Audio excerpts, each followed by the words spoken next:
नमस्कार, मैं हूं सानिया और आप देख रहे हैं डेली न्यूज। खबरों की शुरुआत करने से पहले आइए एक नजर डालते हैं उन खबरों पर जो बनी है आज की सुर्खियां। अब खबरें विस्तार से। मुजफ्फरपुर के एक नेटवर्किंग कंपनी में नौकरी के नाम पर लड़कियों के साथ हुए यौन शोषण मामले में पुलिस ने एक आरोपी को गोरखपुर से गिरफ्तार कर लिया है। जब से ये मामला उजागर हुआ है तब से मुजफ्फरपुर से लेकर पटना तक खलबली मची हुई है। इस मामले को लेकर राजनीति भी तेज हो गई है। विपक्ष के नेता एक और बालिका गृह कांड से जोड़कर इसे देखा जा रहा है। 9 जून को अहियापुर थाने में दर्ज एफआईआर में नोएडा निवासी मनीष सिन्हा, पूर्वी चंपारण के बेला निवासी इनामुल अंसारी, सिवान के विशुनपुरा निवासी तिलक कुमार सिंह, पूर्णिया के बाड़ा रहुआ निवासी अहमद रजा, हाजीपुर के रामचंद्र नगर निवासी विजय कुशवाहा, सिवान के सिवाड़ी निवासी कन्हैया कुशवाहा, मैतनिया निवासी हृदयानंद सिंह, गोपालगंज के लौद निवासी हरिराम कुमार और सुपौल के मोहम्मद इरफान को आरोपित बनाया गया है। इसमें धोखाधड़ी, धमकी, शारीरिक शोषण सहित कई गंभीर आरोप लगाए गए हैं। मामले की जांच के लिए गठित एसआईटी की टीम ने मंगलवार को मुख्य आरोपी तिलक कुमार सिंह को गिरफ्तार कर लिया है। वहीं फरार आरोपितों की गिरफ्तारी के लिए छापेमारी की जा रही है। इस मामले को लेकर सिटी एसपी अवधेश दीक्षित ने बताया कि पीड़ित का मेडिकल रिपोर्ट अभी नहीं आया है। उन्होंने बताया कि पूरे मामले से कंपनी डीबीआर के ओनर को अवगत कराया गया। पुलिस का कहना है कि रिपोर्ट दर्ज कराने वाली छपरा की रहने वाली लड़की ने इस मामले में कभी पुलिस से मदद मांगी ही नहीं। रिपोर्ट दर्ज होते ही एक आरोपी को पकड़ लिया गया है। जैसा कि दर्शकों को मालूम है कि पीड़िता ने डेली न्यूज पर पूरे मामले का खुलासा किया था। उसके बाद पुलिस हरकत में आई और आनन फानन में एसआईटी का गठन कर आरोपितों पर शिकंजा कस दिया। सिटी एसपी अवधेश दीक्षित के अलावे आपको एक बार फिर से पीड़िता के उस बयान को सुनाते हैं जो उसने हमारे संवाददाता आमिर से कही थी। देखिए, ये जो केस है इसमें जैसा आप लोग बोल रहे हैं कि लड़की के द्वारा आरोप लगाया गया, तो मैं आप लोगों को एक चीज क्लियर करना चाहूंगा कि हम लोग का क्राइम अगेंस्ट वुमेन में हमेशा हम लोग की प्रायोरिटी रही है और हम लोग हमेशा उस चीज को बहुत सेंसिटिवली हम लोगों ने डील किया है और करते भी रहेंगे। रही बात इस मैटर की, तो इस मैटर में लड़की अभी तक एक बार भी थाने पे नहीं आई थी। लास्ट ईयर सेम कंपनी के सेम ब्रांच में, बखरी स्थित जो ब्रांच है उसमें रेड किया गया था। रेड करने पे 7 लोगों की गिरफ्तारी की थी। उस टाइम पे भी लड़की कहीं सामने नहीं आई थी। सेकेंडली जो यौन शोषण की बात की जा रही है, तो इसमें अभी तक जो पूछताछ और अभी तक की जो इंक्वायरी में एक चीज सामने आई है कि इस लड़की का एक जो अभियुक्त इसने इस केस में बनाया है उसके साथ में वो रिलेशन में थी और वो लड़की इस लड़के से शादी करना चाहती थी। पिछले 1.5-2 साल से लगातार प्रेशर डाल रही थी और जब शादी नहीं हुई और उसके बाद में इसने आकर के केस किया है। आज जब सुबह में पुलिस वहां पहुंची तो क्या कंपनी ने अपना नाम चेंज करके दूसरे नाम से फिर उस कंपनी को शुरू कर दिया था? नहीं, जो तो कंपनी रजिस्टर्ड है डीबीआर। इसका नेटवर्किंग कहाँ चलता है? क्योंकि झारखंड और बंगाल के लड़के भी आते हैं। बिल्कुल, इसमें झारखंड, बंगाल और ये सिर्फ बिहार में नहीं है। ये कंपनी बाकी स्टेट्स में भी है, पंजाब तक और साउथ में भी इस कंपनी की कई सारी ब्रांचेस हैं और कई बार डायरेक्ट सेलिंग में खुद से करती है या फिर कई बार अपनी फ्रेंचाइज भी दे देती है। जैसे कई सारी डायरेक्ट सेलिंग कंपनीज हैं जो इंडिया में ऑपरेट करती हैं, उन्हीं में से एक कंपनी। ट्रेनिंग में फ्रॉड कॉलिंग के बारे में बताया, जो डायरी हम लोगों ने भी देखा उसमें बताया जाता है किस तरीके से बेरोजगार को खोजना है, टारगेट करना, तिलक प्रताप पर सीधा आरोप है।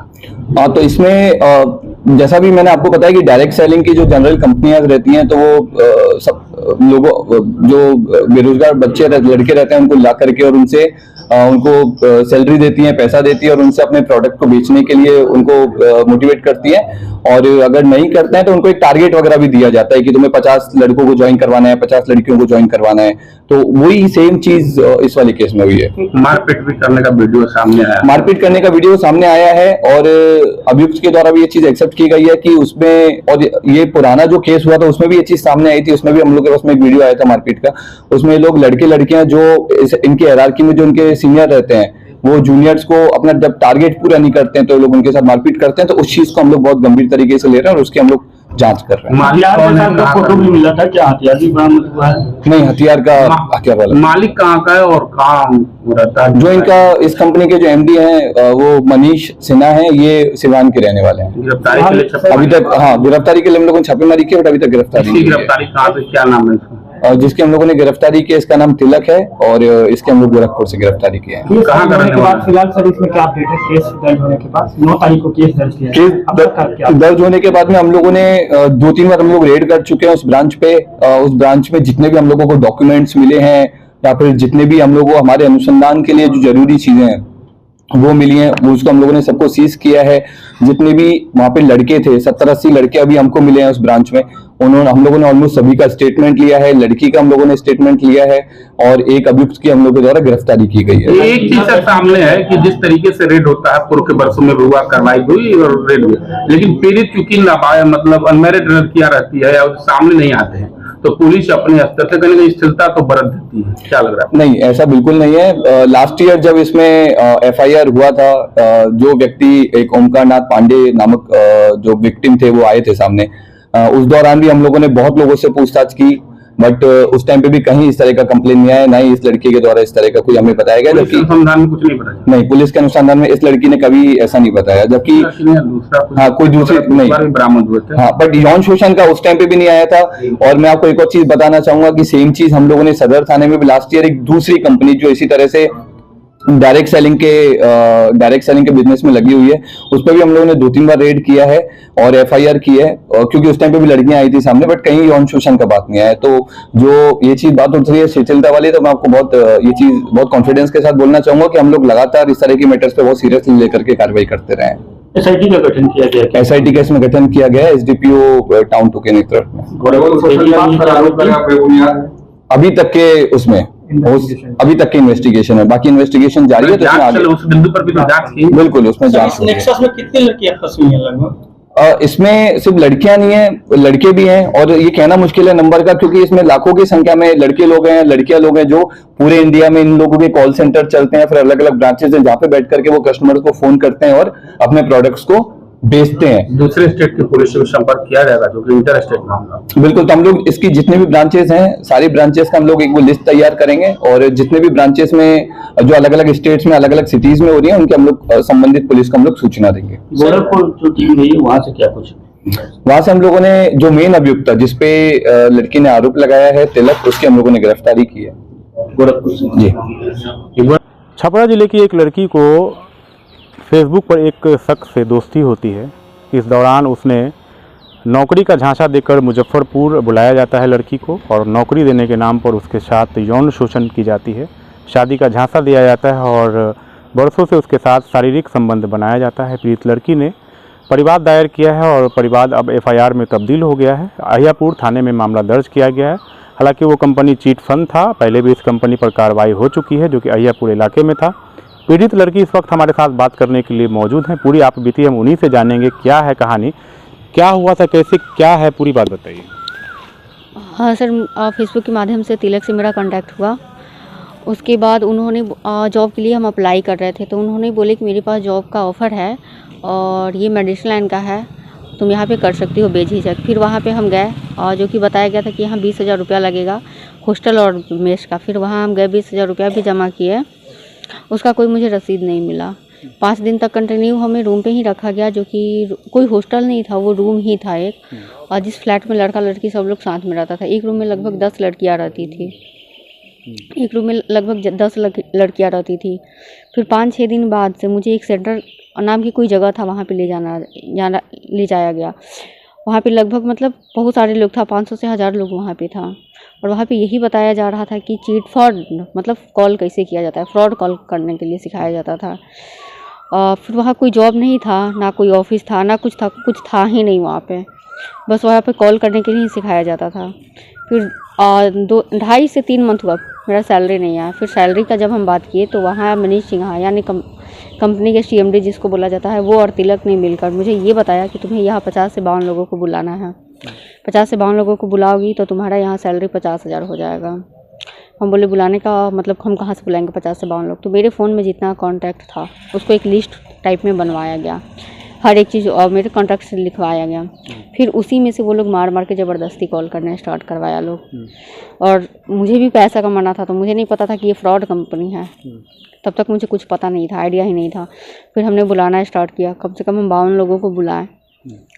उसके बाद तब तक मतलब ये जो तिलक सिंह था, ये पर्सनली रूम पे आने लगा, इस तरफ हाँ। पर्सनली रूम पे आने लगा, बातचीत करने लगा, इमोशनली करने लगा। फिर पर डे मतलब मेरे साथ फिजिकल रिलेशनशिप में आना वो स्टार्ट किया। शादी की झांसा देके मुझे शादी की झांसा बहुत दिया। फिर उसके बाद तब तक यहाँ पे मुजफ्फरपुर बकरी में रेड पड़ा, जो कि 19/5/2023 को रेड पड़ा। उसके बाद फिर मुझे यहाँ से उन लोगों ने मुझे डायरेक्टली ले गया हाजीपुर। वहाँ पे ऑफिस में, हाजीपुर के ऑफिस में मेरा तिलक सिंह के साथ ज़बरदस्ती शादी करवाया गया, जिसमें विजय कुशवाहा, हृदयानंद, कन्हैया कुशवाहा, हरिराम और तिलक मौजूद था। उन लोगों के सामने मेरा शादी हुआ। उसके बाद वो अपनी पत्नी की तरह मुझे अपने रूम पे रखना स्टार्ट किया। और उससे पहले जब यहाँ पे मुजफ्फरपुर में हम थे, उस बीच हम 3 बार प्रेग्नेंट भी थे, जो कि तिलक सिंह ने ही मेडिसिन देके मेरा अबॉर्शन करवाया था, हॉस्पिटल पे नहीं ले गया था। उसके बाद मेरा शादी करवाया गया था।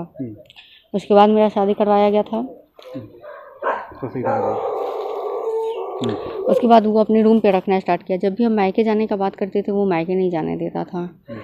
और फिर अभी तक वहाँ से मेरा कोई सैलरी भी नहीं आया था। फिर मतलब मुझे लग गया था कि ये चिट फंड का कंपनी है। जब बकरी में रेट पड़ा था, उसी टाइम मुझे लग गया था कि ये चिट फंड का कंपनी है। फिर हम बहुत मतलब जिद किए जाने के लिए घर पे, वो जाने नहीं दे रहा था। फिर मुझे 26 दिसंबर को उन्होंने बुलाया, पटना मनीष सिन्हा बुलाया। और वहाँ बुला के, वहाँ इनामुल हक थे, मनीष सिन्हा थे, तिलक थे, इरफान और अहमद राजा। बाकी लोग जो था उसका नाम मुझे नहीं पता है, इन लोगों का नाम मुझे पता है। फिर वहाँ मेरा फ़ोन रीसेट किया गया, मेमोरी कार्ड तोड़ा गया, सिम कार्ड तोड़ा गया, क्योंकि मेरे फ़ोन में हर एक प्रूफ था। शादी से लेकर प्रेगनेंसी हर एक प्रूफ मेरे फ़ोन में था। सब लोगों ने मिलके मेरा फ़ोन रीसेट किया, सिम मतलब हर एक चीज़ कर दिया। उसके बाद वहाँ से रात में मुझे बैरिया बस स्टैंड लाया लोग। 3 गाड़ी था, एक तो हुंडई वर्ना था और 2 और गाड़ी था। 3 गाड़ी से ये लोग आगे पीछे गाड़ी करते हुए बैरिया बस स्टैंड मुजफ्फरपुर लाया लोग। और ये लोग मेन रूट से नहीं, कोई गांव होके लेकर आया लोग। यहाँ आने के बाद तिलक सिंह ने 200 का नोट दिया और बोला कि तुम्हें मायके जाने का बहुत शौक था, ये तुम पैसा पकड़ो और मायके निकल जाओ। आप समझदार हैं, कैसे उनके झांसे में आ गए? बता रही थी कि 3 बार गर्भपात कराया गया, जी। कैसे झांसे में आप आ गए? जैसे में उन्होंने मुझे शादी का झांसा दिया था, और इसी बीच वो पर डे मेरे रूम पे आते थे उसी टाइम। फेसबुक से आपकी दोस्ती हुई तो कैसे आपको बिलीव हुआ कि ये सही कंपनी है, सही लोग हैं? क्योंकि यहाँ आने के बाद एक मतलब हर एक चीज़ बताया गया कि यहाँ पे मतलब मेस है, हॉस्टल है, ये मतलब हर एक चीज़ बताया गया। सैलरी का कितना कहा गया? सैलरी का 25,000 बोला गया था। पैसा कितना दिया गया आपको? 1 भी रुपया नहीं। फिर कैसे रह रहे थे, कैसे आपका दिनचर्या कट रहा था? पापा से हम पैसा मंगवा रहे थे, क्योंकि मुझे लग रहा था कभी ना कभी तो यहाँ से मिलेगा, पर मुझे तब तक पता नहीं था कि ये फ्रॉड कंपनी है। बाद में जाके पता चला ये फ्रॉड है। क्योंकि पुलिसिया कार्रवाई इसमें हुई थी, 2 जगह छापेमारी हुई थी, तो आप पर भी एक्शन लिया गया था उस समय? नहीं, हम पे नहीं लिया गया था उस टाइम। ये कंपनी के CMD पे लिया गया था, बाकी इसमें बहुत सारे लोग जेल भी गए हुए थे। अच्छा, कई लोगों को तो इसमें बंधक भी बनाया गया था, जी वगैरह भी जी, बहुत सारे लोग इसमें जेल भी गए हुए थे। अब क्या है, आप केस कर दी हैं, क्या चाहती हैं? केस किए, उसके बाद इन लोगों ने मेरे घर से जाके, यानी मेरी मार्केट से जाके मेरा किडनैपिंग किया। किडनैपिंग करने के बाद मुझे गोरखपुर ले गया। गोरखपुर से डायरेक्टली मुझे मुजफ्फरपुर ही लेके आया था लोग कोर्ट में। और फिर यहाँ से जैसे तैसे करके यहाँ से हम निकल के फिर डायरेक्टली मेरी एक दोस्त थी, उसके यहाँ रुके, और उसके बाद 1 दिन बाद फिर हम कोर्ट में गए। और फिर वहाँ हम भी वहाँ गए CGM के सामने। तब तक मेरे भाई को भी हाजीपुर बुला के मारपीट किया गया, वो भी गया हुआ था कोर्ट में। आप क्या चाहती हैं? सर, इस कंपनी में बहुत लाखों लोगों का ज़िंदगी फंसा हुआ है। मेरे साथ ही नहीं बल्कि बहुतों के साथ शोषण हुआ है, और हम नहीं चाहते हैं कि अब ये कंपनी चले, क्योंकि सर ये फ्रॉड का कंपनी है और इसमें लाखों का ज़िंदगी फंसा हुआ है। ज़िंदगी तो आपका ही बर्बाद किया गया, तो चाहती होंगी कि न्याय हो? आप जी सर, बिल्कुल न्याय हो। किस तरह का न्याय चाहती है? क्या उसके साथ रहना चाहती है? नहीं सर, उसके साथ हमें नहीं रहना। क्या चाहते हैं? सजा मिले? जी सर, बिल्कुल। गिरफ्तारी हो? जी। किस जिले की रहने वाली हैं? छपरा जिले। जी। अच्छा, फेसबुक के कांटेक्ट में पहले से था या फ्रेंड रिक्वेस्ट भेजा गया था? नहीं, फ्रेंड रिक्वेस्ट भेजा गया था, पहले से वो नहीं था। अच्छा, उसके बाद आपने एक्सेप्ट किया? जी, एक्सेप्ट किया। उसके बाद अभी फ़िलहाल जब से ये केस हुआ है, वो अनफ्रेंड भी कर दिया है। उसके बाद से बातचीत होना शुरू हो गई? हाँ, उसके बाद से बातचीत शुरू हो गई। तो चाहती कि न्याय हो? जी। और भी किसी लड़की के साथ ऐसा हुआ हो? जी सर, बिल्कुल बहुतों के साथ हुआ है, पर लोग सामने इसलिए नहीं आता है क्योंकि कितना का फैमिली सपोर्ट नहीं करता है, और कितना एक नहीं होता है कि वो सोचती हैं कि अगर हम बाहर गए, ये सारी चीज़ में पड़े तो मेरा इज्जत चला जाएगा। कैसे हिम्मत आ गया कि हम आगे बढ़? क्योंकि मेरा फैमिली सपोर्ट किया। जी। तो चाहती कि एक्शन हो? जी। पीड़ित लड़की को आप सुन रहे थे, इन्होंने पूरी बातों को बताया। इन्होंने कहा कि किस तरह से इनके साथ में झांसा देकर, शादी का झांसा देकर शारीरिक संबंध बनाया गया और गर्भपात भी कराया गया। इन्होंने बताया कि 3 बार ये गर्भ में इनके बच्चा रहा, इसको गर्भपात कराया गया, एबॉर्शन करवाया गया और किस तरह से जो आरोपी युवक है उन्हें बगैर पैसा का इनसे काम करवाया और शादी का झांसा देकर यौन शोषण किया। इनका मांग है कि उस पर कार्रवाई हो और इन्हें न्याय मिले। कैमरा पर्सन रविकांत के साथ आमिर, डे न्यूज, मुजफ्फरपुर। नौकरी के नाम पर लड़कियों के यौन शोषण मामले को केंद्रीय मंत्री गिरिराज सिंह ने लव जिहाद से जोड़ दिया है।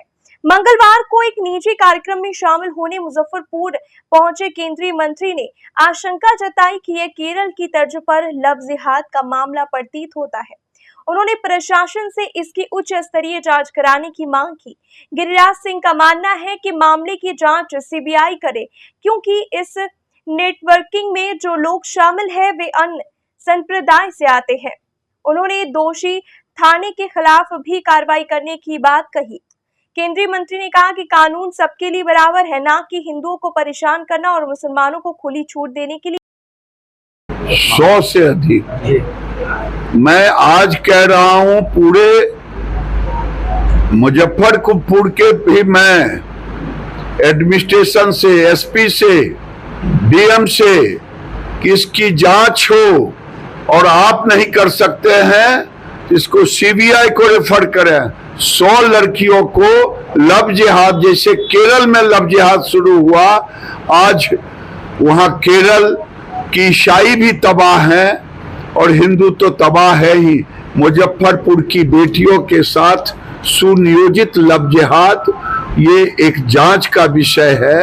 अगर ये नहीं पकड़े गए, नहीं नास्ताबुद किए गए, तो हमारी बेटियों को धर्म परिवर्तन के नाम पर ये लव जिहाद करें। 2013 में मामला संज्ञान में आने के बावजूद 14 तक पुलिस इसको दबाई।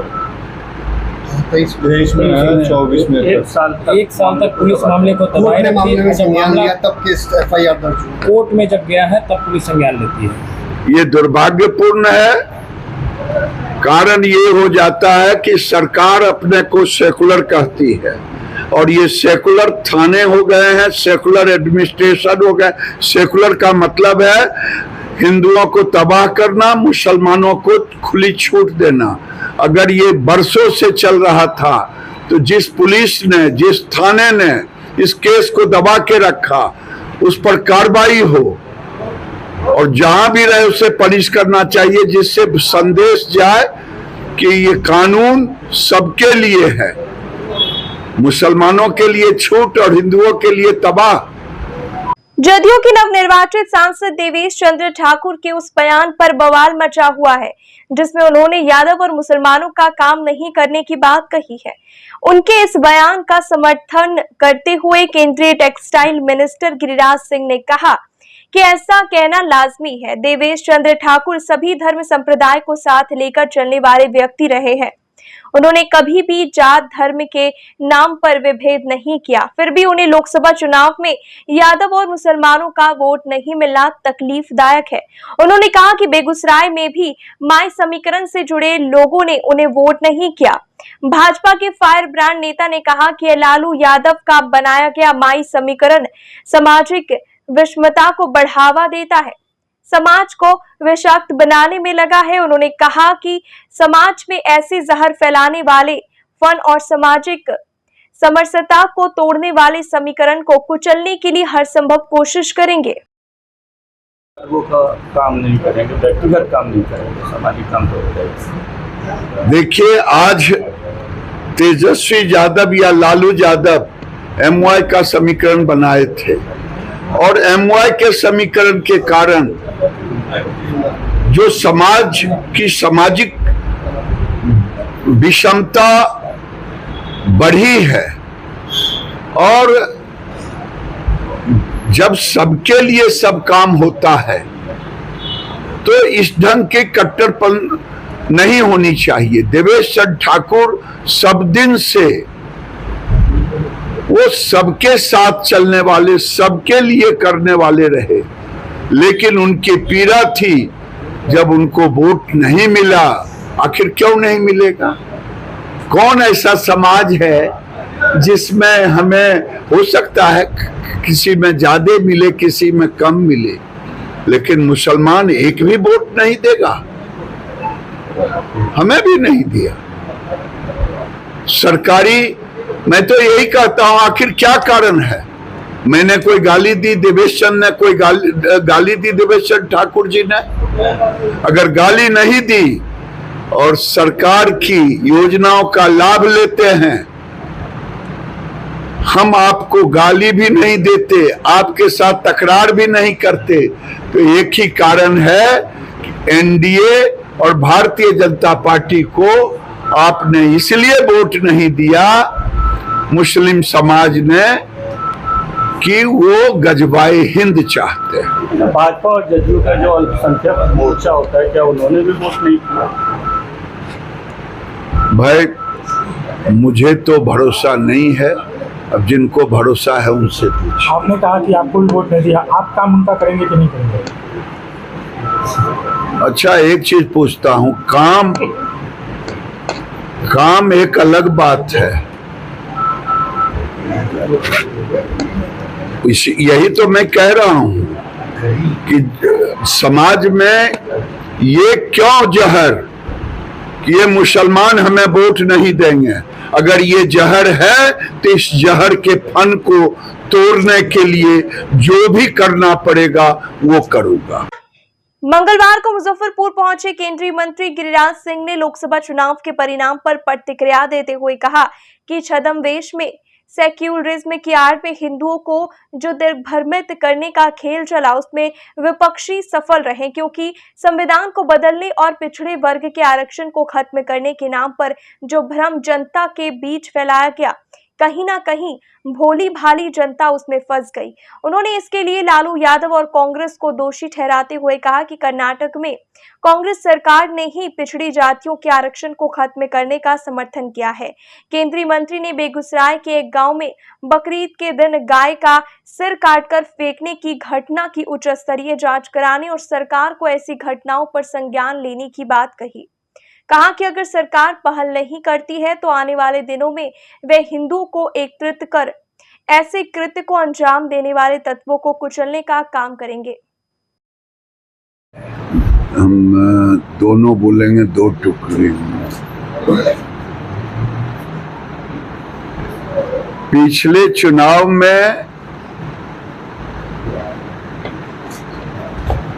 जो तथाकथित छद्म सेकुलरिज्म की बात करते हैं, उन्होंने भारत के हिंदुओं को कमजोर करने के लिए मोदी जी के खिलाफ साजिश छेड़ा और कहा कि ये संविधान बाबा साहब का बदलेंगे और भ्रम फैलाया, आरक्षण खत्म करने की बात की। ये भ्रम फैलाने में सफल रहा और ये लालू जी कांग्रेस, जबकि हिंदुओं का, पिछड़ों का, दलितों का आरक्षण छीनने का समर्थन किया कर्नाटक के कांग्रेस सरकार ने, उसका समर्थन किया। ये देश में देश को कमजोर करने के लिए जो लोग इस्लामिक स्टेट बनाना चाहते हैं उनके समर्थन में काम किया, जो लोग गजवाए हिंद की कल्पना कर रहे हैं उनके समर्थन में काम किया। आज देखिए बेगूसराय में कल बकरीद के अवसर पर रात में जब सवेरे लोग उठे, गाय का मुड़ी काट करके, जिस गाय को हम पूजते हैं बेगूसराय के कंबा गांव में, उसने फेंक दिया। यानी हिंदुओं की आज गाय माता को काटा है, कल मेरी माता को काटेगा। और वही लोग हैं जो इस्लामिक स्टेट और गजवाए हिंद की कल्पना कर रहे हैं।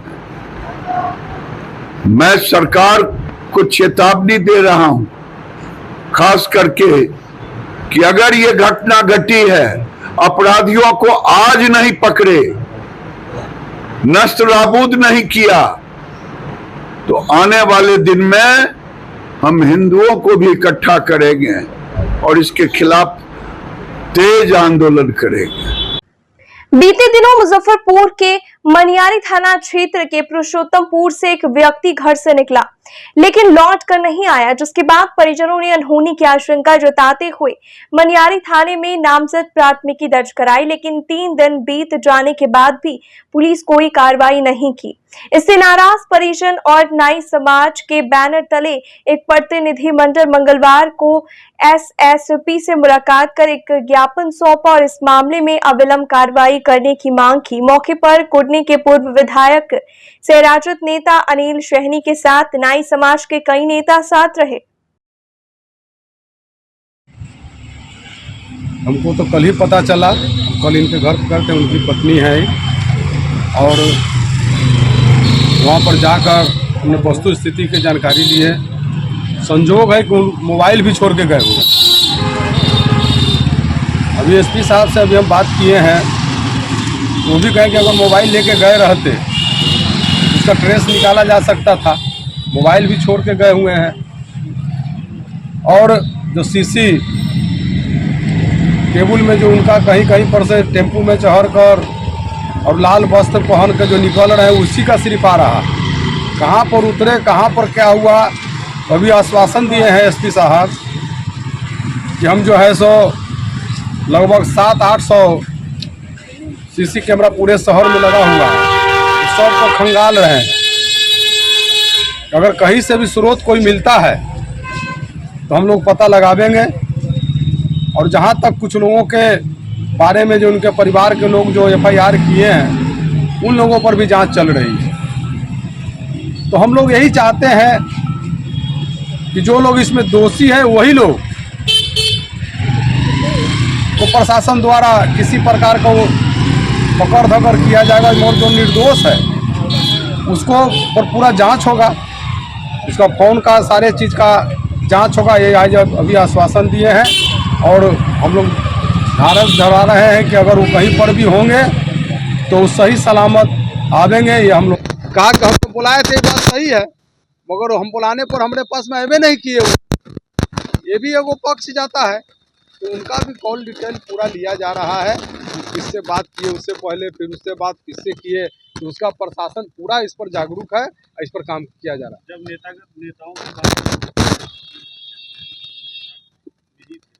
मोबाइल छोड़कर जाना, नेताओं का कभी कभी होता है कि हम ही घर छोड़ देते, हड़बड़ी में निकल जाते हैं, दोनों मोबाइल हमारा छूट जाता है। आपसे भी हो जाता होगा कभी कभी कोई आए। संदेह की बात है ही, ये भी बात है, संदेह की बात है। बात बोले को परिवार में मतलब कोई झंझट पंझट हुआ है कि जिसके कारण से वो घर छोड़ के चले गए। जैसा आ रहा है कि अगर वो ऐसा होगा तो अपने आ जाएंगे, से प्यार होगा। आ रहा है कि उनके परिवार के लोग किसी और पैसे के लेन देन, अब क्या पैसा का लेन देन है क्या नहीं है वो तो वही जानते होंगे। सब हम लोग को इसी चीज़ के लिए है कि जो बात की है उनके मोबाइल में रिकॉर्डिंग बता है, बात की है तो लास्ट कॉल है, इसमें यही इतना पता चल रहा है कि बात कर रहे हैं कि भैया आ गए ला, तो बोले अगले आदमी अनिल नाम के लड़का बोले कि हाँ आ गए हैं, तो बोले हम भी 10-15 मिनट में पहुँच गए। तो शक तो हम लोग को तो जाएगा, और नामजद जो है जिनका नाम हमने दिया है उनसे पूर्व में कुछ विवाद पैसों के लेकर कुछ हुआ। अच्छा, मतलब जो लास्ट कॉल जिनका आया था उनके साथ में विवाद कुछ पैसों को लेकर के पूर्व से था? नहीं, मुकेश शर्मा है जिनके साथ वो प्लॉटिंग का काम करते थे, उसी दौरान हिसाब किताब में कुछ था ऐसा। क्या लग रहा है कि इस घटना में उनका भी हाथ हो सकता है? शक है, हम ये नहीं कर रहे हैं कि उन्हीं का हाथ होगा, शक हम लोग को उनके हैं। बाय नेम आपने एफआईआर रजिस्टर करवाया है? जी। क्या कोई एक्शन नहीं? अभी हमको तो कोई आश्वासन नहीं मिला है, वैसे कहें क्या करें। लोगों का रिकवरी हुआ है जिस तरह से हो, तो मान गए कि अगर गोरख ठाकुर के प्रति वह संदेश हो रही है तो प्रशासन निष्पक्ष जांच करे। अगर इनकी वाइफ के द्वारा बाय नेम एफआईआर किया गया जिस पर संदेह है, तो ये भी मैं नहीं कर रहा हूँ कि ये नाम ले रही है, तो अगर फंसाया जा रहा है तो प्रशासन उसको टॉर्चर से फंसा दे, इसकी भी निष्पक्ष जांच हो। और इसके बाद हम लोग तमाम लोग यही चाह रहे हैं कि गोरख ठाकुर जी को सकुशल वापसी कराई जाए। आपने कहा कि अगर प्रशासन चाहे तो 24 घंटा के अंदर किसी भी व्यक्ति की रिकवरी कर सकती है। हम लोग देखे हैं। क्या लग रहा है प्रशासन इसमें उदासीनता लग रहा है कि प्रशासन का नाकामी झलक रहा है। माने है कि इनकी वाइफ जिनको बारे में ये FIR जिनके नाम से बताई, उससे भी अभी तक कोई पूछताछ नहीं किया जा रहा है, नहीं पकड़ा जा रहा है, तो क्या लगेगा आपको? इसलिए हम चाहेंगे कि चाहे जो भी हो उसका जांच करते हुए गोरख ठाकुर जी का सकुशल वापसी प्रशासन पर हम लोगों का विश्वास है अविलंब कराई जाए। एसपी साहब से मिलकर के आप निकले हैं, हाँ। क्या कुछ आश्वासन मिला? आश्वासन यही मिला है कि 1-2 दिन का समय हमको दीजिए, हम लोग जांच कर रहे हैं मुजफ्फरपुर जिला में जहाँ 700-800 CCTV कैमरा लगा हुआ, हम लोग उसको खुलवा करके CCTV फुटेज निकलवा रहे हैं। इसके बाद पटना जंक्शन का भी हम लोग निकलवाएंगे। कहीं से न कहीं से पता चलेगा। 1-2 दिन का समय मांगे हैं। हम भी आपके चैनल के माध्यम से प्रशासन महोदय से मैं कहना चाहता हूं कि 1-2 दिन में इसका रिजल्ट हम लोगों को मिलना चाहिए, नहीं तो आगे हम लोग भी सड़क से सदन तक आंदोलन करने पर उतारू होंगे। राजकुमार ठाकुर नंदवंशी, जिला अध्यक्ष राष्ट्रीय नाई महासभा मुजफ्फरपुर। मंगलवार को दर्जनों बाबा के भक्तों ने बिहार का देवघर कहे जाने वाले मुजफ्फरपुर के प्रसिद्ध बाबा गरीबनाथ मंदिर में सफाई अभियान चलाया। एक ट्रैक्टर बाबा पर चढ़ाए गए बेलपत्र, फूल और सत्यनारायण भगवान की पूजा में प्रयोग हुआ केला के थम और कचरा मंदिर से निकाला। कचरे से मंदिर में आने वाले शिव भक्तों को काफी परेशानी हो रही थी। मंदिर आए हुए कुछ शिव भक्तों ने भी अपनी निजी पिकअप गाड़ी पर कचरा लोड करवाकर डंपिंग पॉइंट पर भेजा। भक्तों ने कहा कि 13 दिनों तक धरना और अनशन चला, जिसमें मंदिर की सफाई भी एक मुद्दा रहा। आश्वासन के बाद अनशन तो समाप्त कर दिया गया, लेकिन अभी भी नगर निगम और जनप्रतिनिधि मंदिर को लेकर उदासीन है। सफाई नहीं होने पर भक्तों ने अपने खर्चे पर पिकअप बुलाकर कचरे को हटाया है।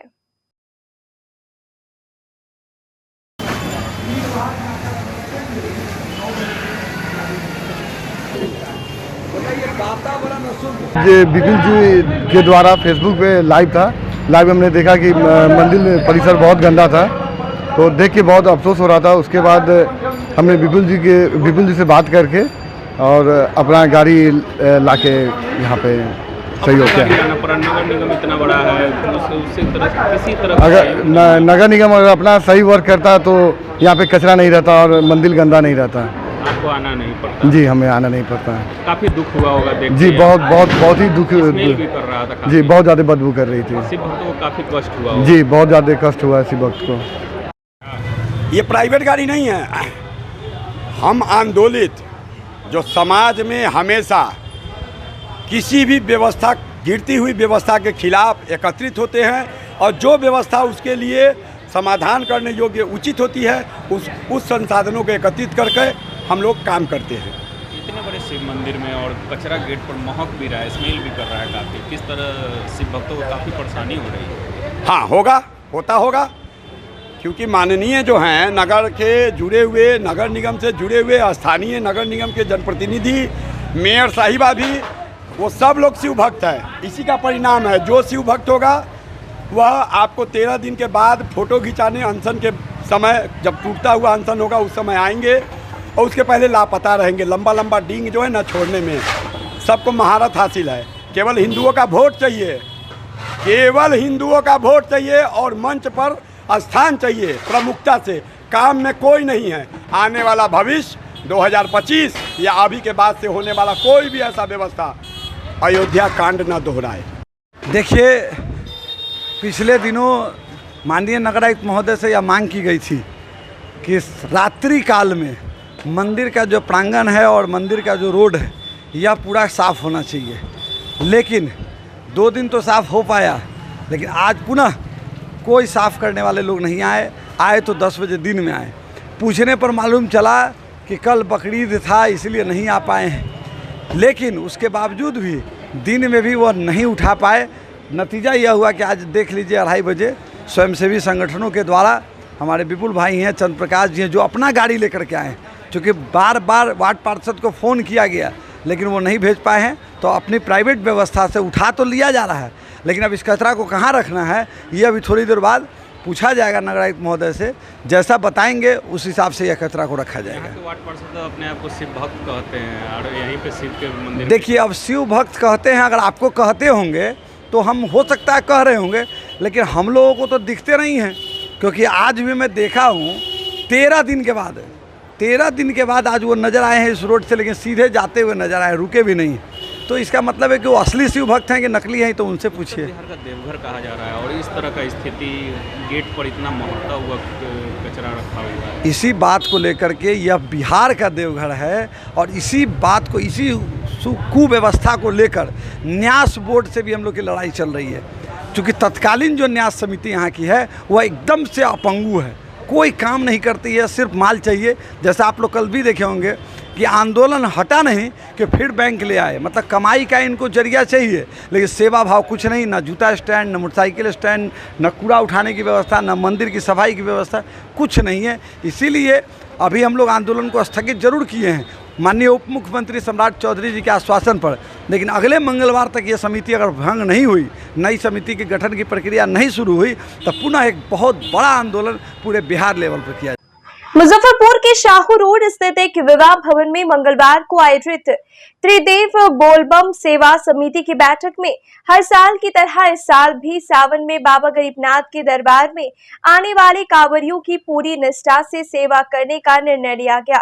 समिति के संरक्षक विकास गुप्ता ने बताया कि इस बार शिविर में चिकित्सा, एम्बुलेंस, भंडारा, महाप्रसाद के साथ साथ गर्म और ठंडा पानी, शिकंजी, लस्सी, नींबू पानी की व्यवस्था रहेगी। उन्होंने कहा कि वाराणसी की तर्ज पर गंगा आरती की जाएगी, जागरण का आयोजन भी किया जाएगा। समिति के सदस्य रीशु राजपूत ने बताया कि भक्तों को इस साल पंडाल के मुख्य द्वार पर बाबा भोलेनाथ का भव्य स्वरूप देखने को मिलेगा। सुरक्षा को लेकर 2 दर्जन से अधिक सीसीटीवी कैमरे भी लगाए जाएंगे।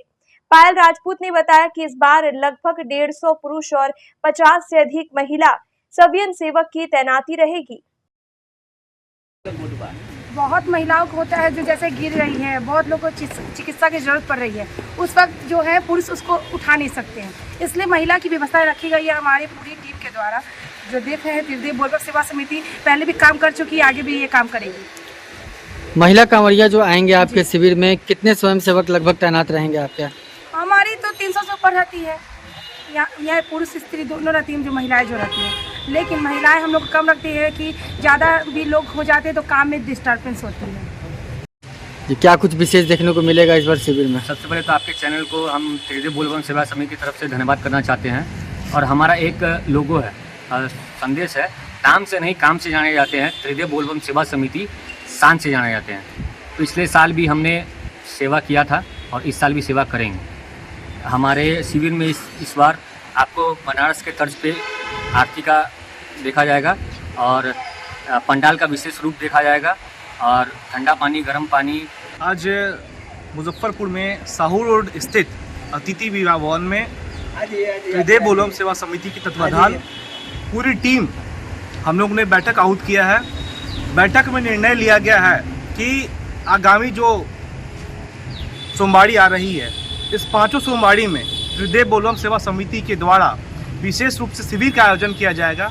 इसमें आए हुए सभी शिवभक्त, सभी कांवड़िया बंधुओं के लिए पूरी टीम हम लोग उनको सेवा देने का काम करेंगे, जिसमें चिकित्सा व्यवस्था भी रहेगी, एम्बुलेंस का भी व्यवस्था रहेगा, गर्म पानी, ठंडा पानी के साथ शुद्ध पेयजल। उसके बाद महाप्रसाद का भी आयोजन किया जाएगा। साथ ही साथ पूरी टीम सच्ची निष्ठा और कर्मठता से सेवा देने के लिए तत्पर रहेंगे। सुरक्षा को लेकर क्या क्या व्यवस्था? देखिए, सुरक्षा का पूरा चकाचौंध पूरा व्यवस्था रहेगा। इसमें जिला प्रशासन से पूरी टीम के द्वारा जिला प्रशासन से मांग भी रखा गया है। सुरक्षा व्यवस्था इस बार प्रशासन के द्वारा भी कहा गया है कि अति उत्तम व्यवस्था भी मिलेगा, किसी प्रकार का कोई दिक्कत नहीं आएगी। सीसीटीवी वगैरह भी लगाए जाएंगे? जी, इस बार सीसीटीवी का भी व्यवस्था किया गया है और हर एक चौक चौराहे पे एक कंट्रोल रूम बनाया गया है, जैसे पिछले साल भी बनाया गया था। हर साल के बाद इस साल भी हम लोग पूरी सेवा मुहैया देने के लिए हम लोग तत्पर रहेंगे। इंडोनेशिया में आयोजित होने वाली 5वीं एशियन स्वास्थ्य चैंपियनशिप के लिए राष्ट्रीय स्वास्थ्य संघ ने मुजफ्फरपुर के अघोरिया बाजार प्रोफेसर कॉलोनी निवासी सर्वेश्वर प्रसाद सिंह के पुत्र शिल्पी सोनम को भारतीय टीम का मैनेजर नियुक्त किया गया। मुजफ्फरपुर के लिए गर्व की बात है कि यहाँ की बेटी अब इंडोनेशिया में अपना मैनेजमेंट पावर दिखाएगी। बिहार में इस तरह का मौका पाने वाली पहली महिला है जिन्हें कि इस तरह का अवसर प्राप्त हुआ है। पूरे भारत में सबसे ज्यादा 3 बालिका खिलाड़ी बिहार से चयनित है, उन्हें भी हौसला मिलेगा। शिल्पी सोनम पिछले 7 सालों से स्वात फ्रेंच बॉक्सिंग खेल में अपनी सेवा दे रही है। साथ ही अभी राज्य स्वात संघ बिहार की कोषाध्यक्ष है। राज्य स्वात संघ के अध्यक्ष चंद्रमोहन प्रसाद सिंह, सचिव राहुल श्रीवास्तव, एथलेट कमीशन के अध्यक्ष नीतीश कुमार, सचिव उपासना आनंद, सदस्य सूरज पंडित, प्रियंका सिंह, सूबेदार चंद्र प्रकाश समेत सभी खिलाड़ी एवं पदाधिकारियों ने शिल्पी सोनम को बधाई एवं शुभकामनाएं दी। साथ ही इंडोनेशिया जा रहे भारतीय टीम को एक कंपनी की ओर से ट्रॉली और जूते प्रदान किए गए। इंडोनेशिया के जकार्ता में 24 से 29 जून तक आयोजित होने वाली 5वीं एशियन सवात चैंपियनशिप के लिए भारतीय टीम का पूरा चयन प्रक्रिया जो है पूरा कर लिया गया है। वह राष्ट्रीय सवात संघ की ओर से अपने भारतीय टीम की टीम मैनेजर के तौर पे भी सेंसाई शिल्पी सोनम का चयन किया गया है। इस बार बिहार के खाते में 2 ऑफिशियल सीट आए थे। टीम कोच के तौर पे हमें चयन किया गया था। वह फाइनली बिहार का डिमांड था कि सबसे ज़्यादा महिला खिलाड़ी हमारे बिहार से चयनित हुई है। इसके आधार पे राष्ट्रीय सभा संघ के द्वारा जो है टीम मैनेजर का जो है पद जो है यहाँ से सेंसाई शिल्पी सोनम को दिया गया है और अपने आप में बहुत गर्व की बात है पूरे बिहार वासियों के लिए, यहाँ के खिलाड़ियों के लिए कि इस बार जो है महिला ऑफिशियल भी इनको मिल पाएगा, वो भी बिहार से। और शिल्पी सोनम के लिए ये पहली बार होगा कि भारतीय टीम को एज ए मैनेजर पहली बार विदेशों में लीड करेंगी और यहाँ के बालिकाओं महिलाओं के लिए एक अलग संदेश जाता है, एक अच्छा मैसेज जाता है कि एक गर्व का पल होगा कि हाँ यहाँ से कोई महिला जो है अपने विदेशों में भारतीय टीम का एक मैनेजर के तौर पे इसको लीड करेंगी इस टीम को। और इनके चयन होने से जो है कई सारे लोग, मुजफ्फरपुर के कई सारे लोग जो हैं इनको काफ़ी ढेर सारा बधाई और शुभकामनाएं दे रहे हैं। शिल्पी सोनम मुजफ्फरपुर की अघोरिया बाजार प्रोफेसर कॉलोनी की निवासी हैं और राज्य सभा संघ में पिछले 7 सालों से अपना सेवा दे रही हैं और इनको देखते हुए बिहार राज्य सभा संघ जो है इनका नाम भेजा था नेशनल एसोसिएशन को और एसोसिएशन के द्वारा इनके नाम पे मुहर लग गया है, फाइनल का चयन हो गया है।